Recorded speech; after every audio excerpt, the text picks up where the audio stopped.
साल 1850 के दशक के दौरान साइंटिस्ट और इन्वेंटर्स एक ऐसी टेक्नोलॉजी पर काम कर रहे थे जिसमें वो ह्यूमन वॉइस को इलेक्ट्रिकल सिग्नल में बदल सके, ह्यूमन वॉइस को ट्रांसमिट कर सके और टेलीफोन का निर्माण कर सके। लेकिन अगर कोई 1850 के आम लोगों को ये कहे कि एक ऐसी चीज आने वाली है जिससे आप दूर बैठकर बात कर सकते हैं, यानी टेलीफोन, तो वो आपकी बात को नहीं मानेंगे और आपका मजाक भी उड़ाएं। और अगर आप उन्हें ये कहेंगे कि इससे वीडियो कॉल भी हो सकता है और भी बहुत सारी चीज़ें, इंटरनेट भी चलेगा इसमें, तो शायद वो ये कहेंगे कि हमारा टाइम वेस्ट तो बिल्कुल ही मत करो और शायद हाथापाई भी आपके साथ हो जाए। लेकिन आज दुनिया एक अलग टेक्नोलॉजी में जी रही है जहाँ पे सबके पास मोबाइल फोन है, एक बिल्कुल नॉर्मल लाइफ का हिस्सा हमारा बन गया है। आज मैं वही इंसान बनने वाला हूँ जो शायद आपको आगे आने वाले टेक्नोलॉजी के बारे में बताऊंगा। वैसे तो काफ़ी सालों से एक रिसर्च चल रही है ब्रेन कंप्यूटर इंटरफेस, जिसमें इंसानी दिमाग को कंप्यूटर के साथ जोड़ने की रिसर्च चल रही है। और आज की वीडियो में हम ब्रेन कंप्यूटर इंटरफेस के बारे में जानेंगे कि ये टेक्निक कहाँ तक पहुंची है और कैसे ये शुरू हुई थी और क्या इसका फ्यूचर हो सकता है। हो सकता है कि आपको लगे ये तो ऐसा तो कैसे ही पॉसिबल है, लेकिन उस समय के लोगों को मोबाइल भी ऐसी ही बात लगी होगी। चलिए शुरू करते हैं इस वीडियो को। साल 1990 के दशक में एक neuroscientist doctor Philip Kennedy एक ऐसी टेक्नोलॉजी पर काम करते हैं जहां वो उन लोगों की मदद कर पाए जो बोल नहीं सकते, उनको वो एक जरिया दे पाए जिसके माध्यम से वो अपनी बात रख पाए। वो पैरालिसिस लोगों के लिए एक चिप बना रहे थे जिसमें कि वो लोगों की सिग्नल्स को डिकोड कर सके और कंप्यूटर के माध्यम से बता सके कि वो क्या कहना चाहता है। ये चिप दिमाग के अंदर लगाई जाती थी और 1998 से लेकर 2001 तक उन्होंने काफी पेशेंट्स पर रिसर्च भी की, उन्हें बहुत अच्छे रिजल्ट्स भी मिले। लेकिन उनकी जो टेक्नोलॉजी थी उसमें वायर बाहर आते थे, उनकी चिप के वायर बाहर आते थे जिससे इन्फेक्शन का खतरा था और उनकी फंडिंग भी काफ़ी कम ही हो रही थी, उन्हें फंडिंग भी अच्छे से नहीं मिल रही थी। इसी वजह से यूएस गवर्नमेंट ने उनकी जो एक्सपेरिमेंट्स थे उस पर बैन लगा दिया और उन्हें परमिशन नहीं दी आगे एक्सपेरिमेंट करने की। 2013 तक आते आते उनके पास एक अच्छी खासी टेक्नोलॉजी थी जिसे उन पर पूरा भरोसा था कि वो इसके माध्यम से लोगों की मदद कर सकते हैं जो बोल नहीं सकते। अब वो ये इस चीज़ को एक्सपेरिमेंट के तौर पर करना चाहते थे, लेकिन गवर्नमेंट से उन्हें अभी भी परमिशन नहीं मिली ये करने की। अब डॉक्टर कैनेडी एक फैसला लेते हैं, वो एक क्लिनिक में जाते हैं, एक सर्जन को पैसे देते हैं और कहते हैं कि इस चिप को मेरे दिमाग में इंस्टॉल कर दो। वो अपनी चिप को अपने ही दिमाग में लगाने जा रहे थे। एक साइंटिस्ट जो खुद के दिमाग में खुद को ही सब्जेक्ट बना रहा था, ये काफ़ी उस समय लोगों के बीच पॉपुलर हुआ कि एक साइंटिस्ट जो खुद पर ही रिसर्च कर रहा है, परमिशन ना मिलने के कारण। अब उनकी सर्जरी हो जाती है, उनके अंदर वो चिप इंस्टॉल उनकी की जाती है। जैसे ही चिप लगाई जाती है तो उन्हें बोलने में दिक्कत आती है एक बार तो, लेकिन फिर भी वो इसके साथ कंटिन्यू करते हैं। वो घर जाते हैं और काफ़ी महीनों तक इस पर रिसर्च करते हैं, लेकिन उनके दिमाग में सूजन आने लगती है, लेकिन वो फिर भी लगे रहते हैं। 6 से 7 महीने बाद ही उन्हें वो चिप निकलवानी पड़ती है क्योंकि उन्हें दिक्कत होने लगी थी और उन्हें उनके ब्रेन में भी सूजन आ गई थी। लेकिन इस बीच उन्होंने काफ़ी डाटा ले लिया था तो वो चिप को निकलवा लेते हैं। लेकिन क्या ये एक फेलियर था? जो इसे इम्पॉसिबल मानते थे वो इसे एक फेलियर के रूप में देख रहे थे। लेकिन ये 2014 की बात है, आज ये टेक्नोलॉजी कहाँ है, ये आपके होश उड़ा देगी। लेकिन ये बात तो क्लियर है कि डॉक्टर कैनेडी फेल नहीं हुए थे। इस वीडियो में हम बीसीआई के बारे में समझेंगे। सबसे पहले बीसीआई क्या है, कैसे काम करती है, आज ये कहाँ है और कितने प्रकार की होती है, इसके फायदे और नुकसान क्या है, और अंत में हम इसके फ्यूचर के बारे में भी समझेंगे। तो सबसे पहले बीसीआई क्या है? तो ये ब्रेन कंप्यूटर इंटरफेस इसकी फुल फॉर्म है। सीधे शब्दों में एक ऐसी टेक्नोलॉजी है जो आपके दिमाग को एक कंप्यूटर से या एक डिवाइस से कनेक्ट करती है।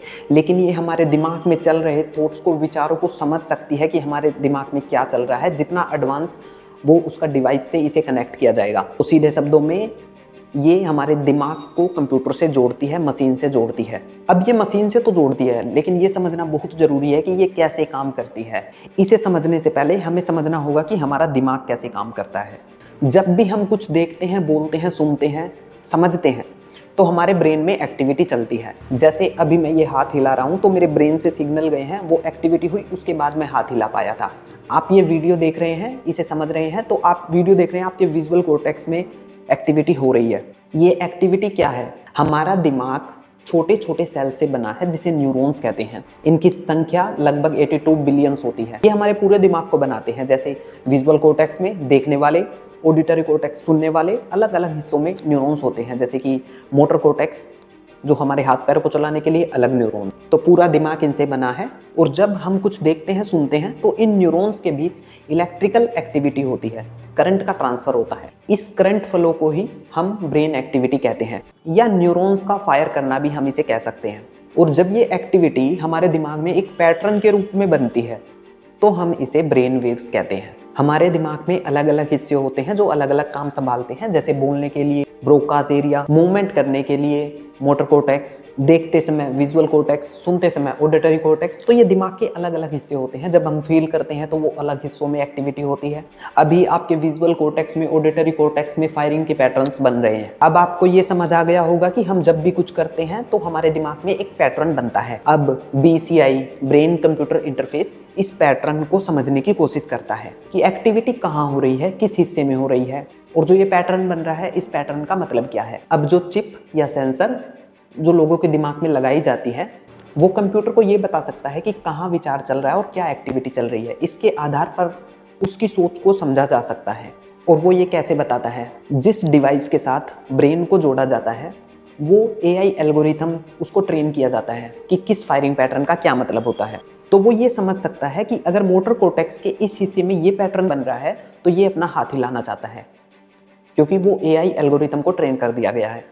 और अगर उस हिस्से के न्यूरॉन्स फायर कर रहे हैं तो ये पैटर्न आगे बढ़ने का है, ये चलने का है, ये बोलने का है। तो वो इन फायरिंग पैटर्न्स को समझता है और फिर ये कंप्यूटर बता सकता है कि इसके दिमाग में क्या चल रहा है, ये क्या चाहता है। आज की जो टेक्नोलॉजी है वो कुछ इसी तरह की है कि लोग सोच से ईमेल कर रहे हैं, सोच से मैसेज भेज रहे हैं। वो सिर्फ अपने पैटर्न से, सिर्फ सोच के चीज़ें कर रहे हैं, लेकिन एक्चुअली में उनके दिमाग के पैटर्न्स और वो डिवाइस से जुड़ी मशीन वो सब चीज़ें कर रही है उनके पैटर्न्स को समझकर। अब ये इतना ही मुश्किल है और इतना ही आसान है। आई थिंक कि आपको समझ में आ गया होगा, लेकिन इतना तो बेसिक समझ में आना चाहिए कि ये कैसे काम करती है। अब जो कैनेडी ने 2014 में किया था, उस समय टेक्नोलॉजी इतनी एडवांस नहीं थी, लेकिन आज ये काफ़ी एडवांस हो चुकी है। तो आज हम देखते हैं कि आज ये टेक्नोलॉजी कहाँ है और आज हम कहाँ हैं। लेकिन पहले ये समझिए कि ये कितने तरीक़ों से दिमाग को पढ़ सकती है। इसे 3 तरीक़ों से मान सकते हैं। एक, जो दिमाग के बाहर से पैटर्न्स ये लेती है, इसमें सर पर इलेक्ट्रोड्स लगाए जाते हैं बाहर से ही, जिसे EEG भी कहते हैं। इसमें कोई सर्जरी नहीं होती, ये बिल्कुल सेफ होती है। लेकिन इसमें यह है कि इसमें सिग्नल्स काफ़ी लो मिलते हैं, उनकी क्वालिटी इतनी नहीं होती। हालांकि एक्टिविटी पता लगाई जा सकती है कि एक्टिविटी हो रही है, क्योंकि स्कल को पार करती है, स्किन को पार करती है और उसके बाद वो सिग्नल्स तक जाती है, तो वो सिग्नल की क्लैरिटी कम होती है। अब दूसरा तरीका है दिमाग के अंदर चिप लगाना। डॉक्टर कैनेडी की यही अप्रोच थी कि सिग्नल को बेहतर ढंग से लेने के लिए उन्होंने दिमाग की सर्जरी की और दिमाग के अंदर वो चिप इंस्टॉल की। इस टेक्नोलॉजी में सिग्नल्स सबसे ज़्यादा स्ट्रॉन्ग मिलते हैं, बल्कि सिग्नल्स के हम बिल्कुल पास ही होते हैं। लेकिन दिक्कत ये होती है कि जो वायर्स हैं, उन वायर्स को बाहर निकालना पड़ता है, क्योंकि बिल्कुल अंदर नहीं जा सकते।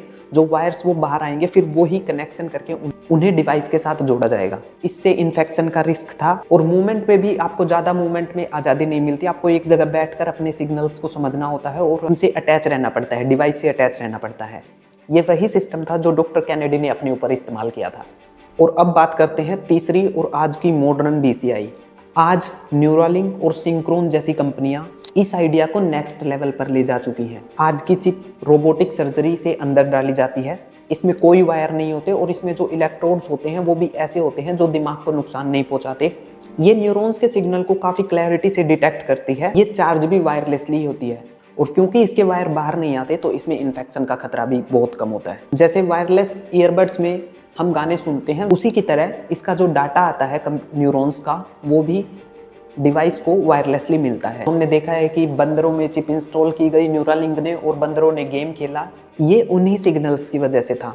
जनवरी 2024 में न्यूरालिंक के पहले ह्यूमन पेशेंट नोलैंड आर्बर्ग, उन्होंने टाइपिंग की है अपने दिमाग की मदद से और उन्होंने चेस भी खेला है। हालांकि ये बताना ज़रूरी है कि उनका 2016 में एक एक्सीडेंट हो गया था जिससे उसके नेक के नीचे वो पूरे तरीके से पैरालाइज हो गए थे, लेकिन उनका ब्रेन अभी भी काम कर रहा था। उनके हाथों पैरों का मूवमेंट खत्म हो गया था, लेकिन दिमाग बिल्कुल ठीक था। अब ब्रेन एक्टिविटी तो हो रही थी, लेकिन हाथों पैरों तक सिग्नल नहीं जा रहे थे। बस इतना ही हो रहा था। अब उस एक्टिविटी को पकड़ के वो गेम भी खेलते हैं, चेस भी खेलते हैं, टाइपिंग की करते हैं, इंटरनेट भी ब्राउज करते हैं। और यहीं से शुरू होता है ब्रेन कंप्यूटर इंटरफेस का कमाल। अगर आप सोच रहे हैं कि ये चिप कहाँ लगाई गई थी, तो ये उनके मोटर कोर्टेक्स में लगाई गई थी ताकि वो सोच के चीज़ों को मूव कर सके। अब उनके दिमाग से सिग्नल आते हैं, बॉडी मूव नहीं करती, लेकिन चिप लगने के कारण उनका कंप्यूटर एल्गोरिथम समझ जाता है कि ये क्या चाहते हैं और वो उस चीज़ को कर देते हैं उनके लिए। वो अपने डेली के डिजिटल काम बिना किसी की मदद के करते हैं। तो आज इस फील्ड में ये सब पॉसिबल हो रहा है जो पहले कल्पना के समान लगता था। लेकिन जब टेक्नोलॉजी इतनी पावरफुल हो जाती है तो बात सिर्फ ये नहीं रहती कि ये हमारे लिए क्या कर सकती है या ये कितनी बेहतरीन है, बात ये भी हो जाती है कि ये हमारे लिए कितनी फ़ायदेमंद है और कितनी नुकसानदेह है। अब हम समझेंगे इसके फ़ायदे और नुकसान क्या हैं। हर पावरफुल टेक्नोलॉजी सिर्फ मदद नहीं करती, सवाल भी खड़े करती है। पहले इसके फायदे देखिए। बहुत से लोग जो बोल नहीं सकते किसी कारण की वजह से, वो इसकी मदद से बोल सकते हैं या अपनी बात को रख सकते हैं कि वो क्या कहना चाहते हैं। उनकी सोच को टेक्स्ट या फिर आवाज में बदला जा सकता है। पैरालाइज्ड लोग, जो लोग अपने हाथ पैर नहीं हिला सकते, वो रोबोटिक आर्म्स को कंट्रोल कर सकते हैं। अपने हाथ पैरों को वो हिला सकते हैं जो कंप्यूटराइज तरीके से चलेंगे। वो मशीनी हाथ पैर उनके लिए एक असली अंग की तरह काम कर सकते हैं। तो ये उनके लिए बहुत फायदेमंद हो सकता है। मेडिकल साइंस में ये मदद कर सकती हैं, जहां दिमाग को, ब्रेन को, न्यूरॉन्स को काफ़ी बेहतर तरीके से समझने में और भी ज़्यादा अच्छे तरीके से समझने में हमें इसमें मदद मिल सकती है। लेकिन इसके अपने नुकसान भी है और अब हम इसके नुकसान देखते हैं। ये दिमाग के अंदर लगाई जाती है। अभी के लिए ये इतनी एडवांस नहीं हुई है कि ये सबके लिए बनी हो, क्योंकि हो सकता है कि कुछ लोगों का ब्रेन इस चिप को रिजेक्ट कर दे, अडेप्ट ना करे। इन्फेक्शन का रिस्क बहुत कम है, लेकिन इसमें इन्फेक्शन का रिस्क है। तो पूरी तरह से ये नहीं कहा जा सकता कि ये इन्फेक्शन फ्री है। अभी के लिए तो ये नहीं कहा जा सकता। और सर्जरी से ब्रेन को नुकसान पहुंचने का डर भी है। अब इसका एक ऐसा नुकसान है जो काफ़ी ज़्यादा सवाल उठाता है, और ये है प्राइवेसी का। अगर कोई मशीन हमारे पैटर्न्स को पढ़ रही है तो इसका साफ मतलब है कि वो हमारे विचारों को पढ़ रही है। तो इससे प्राइवेसी के सवाल खड़े होते हैं कि क्या हमारी सोच को पढ़कर हमारी सोच का कहीं इस्तेमाल किया जा सकता है। तीसरा है लॉन्ग टर्म इफेक्ट। अभी लॉन्ग टर्म इफेक्ट इसके क्लियर नहीं है कि जैसे कि चिप डालने के बाद 20 साल बाद क्या हो सकता है। वो चिप की जब बैटरी बिल्कुल ख़त्म हो जाएगी तो उसे वापस कैसे निकाला जाएगा। हालांकि कुछ कंपनियां इस पे काम कर रही हैं कि चिप दिमाग के अंदर ही घुल जाएगी, वो कुछ ऐसे एलिमेंट से बनी होगी जो ब्रेन को नुकसान नहीं पहुंचाएगी। लेकिन अभी ये क्लियर नहीं है कि इसके क्या इफेक्ट होंगे, इसे निकाला कैसे जाएगा, और ये काफ़ी महंगी और लिमिटेड है। ये सिर्फ ट्रायल्स के तौर पर अभी के लिए उपलब्ध है, आम लोगों के लिए ये अभी नहीं है और अभी ये बहुत दूर है। आज हम सभी मशीनों को कंट्रोल कर सकते हैं, सभी डिवाइस को कंट्रोल कर सकते हैं, लेकिन क्या होगा जब दिमाग में ये चिप लगेगी तो ये सीधे हमारे ब्रेन को भी कंट्रोल कर सकती है। तो इसके फ्यूचर के बारे में अब हम जानेंगे कि इसका क्या फ्यूचर हो सकता है। और ये फ्यूचर शायद सुनने में आपको लगेगा कि ये तो इम्पॉसिबल है, लेकिन ये वही बात है, फिर से उसी टाइम पर जाके सोचना होगा कि क्या लोगों को उस समय मोबाइल और ये टेक्नोलॉजी, इंटरनेट भी इम्पॉसिबल ही लगा होगा। सवाल ये बिल्कुल नहीं है कि ये क्या कर सकती है, सवाल ये है कि ये हमें कहाँ ले जा सकती है। आज हम हाथ से टाइपिंग करते हैं, कल शायद आपका स्मार्टफोन आपके ब्रेन से कनेक्ट हो और आप सीधा बिना हाथ लगाए उसे टाइपिंग कर रहे हो, क्योंकि स्मार्टफोन उस चिप से कनेक्टेड हो सकता है। ड्राइविंग का क्या फ्यूचर हो सकता है। जो गाड़ियां आज हमें कॉन्शियसली चलानी पड़ती हैं, हो सकता है कि हम उसे दिमाग से कंट्रोल करें। उस गाड़ी में ना स्टीयरिंग होगा, ना ब्रेक होंगे, ना पैडल होगा, सिर्फ आप बैठे होंगे और गाड़ी आपके ब्रेन की चिप से कनेक्ट होगी और आप वो समझेगी कि आप क्या करना चाहते हैं और कहाँ जाना चाहते हैं। तो गाड़ी आप नहीं, आपकी इंटेंशन चला रही होगी। और अब एक सबसे खतरनाक सवाल कि बातचीत करने का तरीका बिल्कुल बदल जाएगा, कन्वर्सेशंस बदल जाएंगी। आपको किसी से बात करने के लिए बोलने की ज़रूरत नहीं पड़ेगी, हम ब्रेन टू ब्रेन बात कर पाएंगे, थॉट टू थॉट बात कर पाएंगे। अब जो लैंग्वेज की दीवारें हैं वो पूरी तरीके से गिर सकती हैं, भाषा बिल्कुल ख़त्म हो सकती है। और हमारी जो सोच है, जो मेमोरी है, क्या होगा अगर हम उसे एक फाइल के रूप में शेयर कर पाएँ, डाउनलोड कर पाए। आप अपनी किसी ट्रिप के एक्सपीरियंस को एज इट इज़ किसी और के ब्रेन में ट्रांसफ़र कर पाएँ। और स्किल्स जो लोग सालों लगाते हैं सीखने में, हो सकता है वो स्किल्स कुछ ही सेकंड में ट्रांसफ़र हो जाए, क्योंकि वो पूरे डाटा की ब्रेन की चिप एक फाइल के रूप में स्टोर कर सकती है और उसे दूसरे की ब्रेन की चिप में डायरेक्ट भेज सकती है। एजुकेशन के हिसाब से देखें तो ये काफ़ी ज़्यादा बदल सकती है एजुकेशन सिस्टम को। कोई कोर्स, क्लास सीधे दिमाग में इंस्टॉल की जा सकती है। कोई नई लैंग्वेज, स्किल्स मॉड्यूल्स किसी भी तरीके का सीधे डायरेक्ट आपके ब्रेन में इंस्टॉल किया जा सकता है। स्कूल और कॉलेज का पूरा मतलब ही बदल सकता है। अब एडवर्टाइजमेंट आपके विजुअल कॉर्टेक्स में आपको डायरेक्ट दिखाई जा सकती हैं। एक सवाल ये आता है कि जब इंसान इस तरीके से जिएगा तो क्या वो इंसान ही होगा या वो आधी टेक्नोलॉजी होगा? और ये चीज़ें आज बिल्कुल इम्पॉसिबल लग रही हैं, लेकिन ये कल की नॉर्मल लाइफ हो सकती है। अब आप सोच रहे हो कि ये तो हो ही नहीं सकता। तो जैसा मैंने शुरू में एग्जांपल दिया था कि उन लोगों को भी लगता था कि मोबाइल और इंटरनेट जैसी कोई चीज़ नहीं आ सकती, वीडियो कॉल जैसा कोई चीज़ पॉसिबल नहीं हो सकती। कैसे कोई बिना तार के किसी दूसरे देश में बात कर सकता है? आज एआई इतना पावरफुल हो गया है, ये हम लोगों के सामने अब आया है, लेकिन पीछे इसका बहुत सालों से काम चल रहा था और आज एआई बिल्कुल हमारी जिंदगी का हिस्सा बन चुका है। तो ये मत पूछिए कि ये कितना पॉसिबल है, ये पूछिए कि क्या हम इसके लिए तैयार हैं। जब इंसान और मशीन एक होंगे और एक वो कंट्रोल, जो कंट्रोल हम सोचते हैं कि हमारे पास है, क्या वो कंट्रोल तब भी हमारे हाथ में होगा? कंपनियां, गवर्नमेंट, सिस्टम, हमारी सोच का डाटा उनके पास हो सकता है। वो एक क्लिक से हमारी पसंद को और हमारे डाटा को चेंज कर सकते हैं। हम एक खास पसंद के साथ सोएंगे, लेकिन एक क्लिक से सुबह हम किसी दूसरी पसंद के साथ उठ सकते हैं। और हो सकता है कि हमें इसके लिए कानून भी बनाने पड़े कि मेरे विचारों को बिना परमिशन के कोई ना देखे। और आने वाले लड़ाई झगड़े भी शायद इस तरीके के होंगे कि इसने मेरे विचार को देखा था, इसने मेरे विचार में अपने विचार को इंस्टॉल किया बिना मेरी मर्जी के, और मैंने इसे रंगे हाथों पकड़ लिया। ये कैसी दुनिया होगी जहां शरीर डिजिटल होगा और हमारी सोच डाटा होगी? और अगर मुझे मौका मिलेगा टेक्नोलॉजी या इंसानी शरीर में से चुनने का, तो मैं इंसान होना चुनूंगा। आप इसके बारे में सोचिए। मैं मिलता हूं आपसे नेक्स्ट वीडियो में।